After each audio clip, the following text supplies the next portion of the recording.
And it was exciting just to come out and say hi to the kids, all dressed in their Buffalo Bills gear. But I wanted to make sure I came to Maple West Elementary because, there's been a transformational change here. And that is that at one time before September, our new policy, which says that every school child in the state of New York will have free lunches and free breakfast to ensure that they're well fed during the day and there's not a stigma for the children who do need the subsidized meals. This school alone had of its 600 students over 100 who are getting the subsidized meals and support. And so we wanted to say, you know what, we want every child to ensure that they have nutritious meals, breakfast and lunch, get them through the school day. And since September, and I'm proud to announce this, since this started in September, New York State has provided over 150 million free meals. That's extraordinary. And that saves parents money, those who otherwise would be paying, but also that's 2.5 million meals every single day. So even here, participation in the breakfast program is up 12%. The lunch program is up 16%. Those were kids who otherwise were not eating.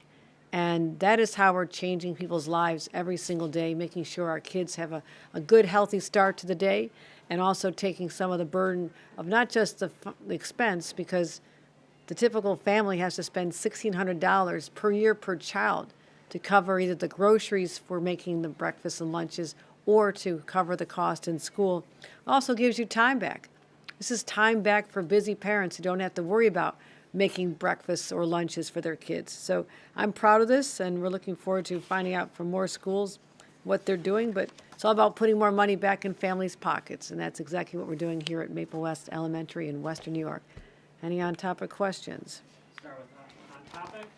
Governor, making sure the kids are fed ensures that they can focus to talk about the benefits of their overall education, not just being fed, but the health, but also even just their ability to focus. That's everything, because adults know when they're hungry, their stomachs are growling, they're distracted. They're thinking about where can I get that afternoon candy bar, that jolt of caffeine, I have to keep going, right? Our kids are in the same situation. So that was a dynamic that affected their ability to focus and do well in school. But the other thing that did, which also changed in September, was that we had previously allowed cell phones in schools.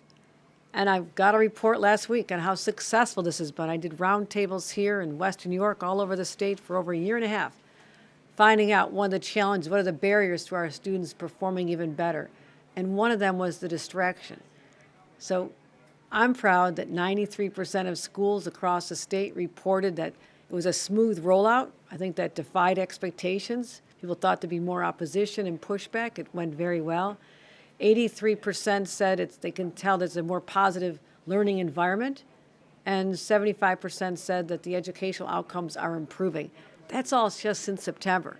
So you combine feeding our kids properly, taking the cell phones out, and they focus.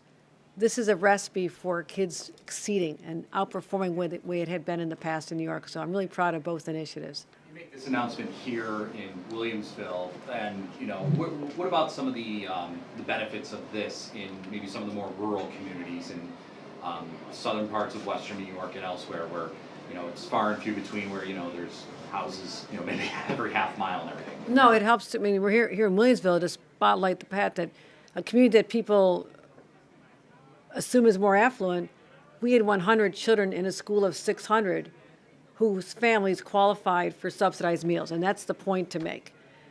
Our rural areas, and I know them well because I used to represent them in Congress as well, there's a lot of rural poverty there.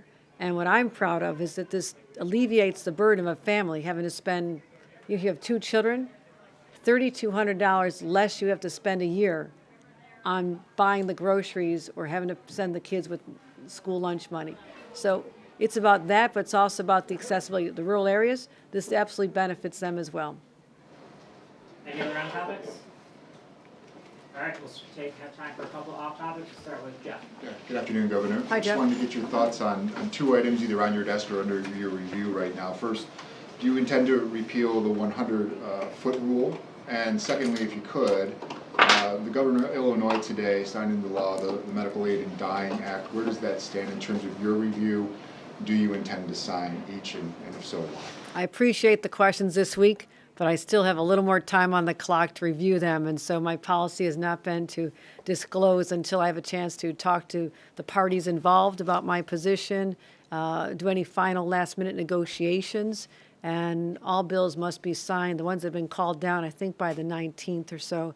The rest have to be signed by the end of this year. So those are very much on my desk, and people who are keeping score will know that we had over 250 bills dropped on my desk last June to review, and I spend an enormous amount of my time reading every word to make sure that there's not an outcome that is not anticipated. So that's our job. We have to be the firewall against bad policy that could happen. So we've had to veto a number. We've also signed a number of bills, but those two are very much sort of in our last batch to review.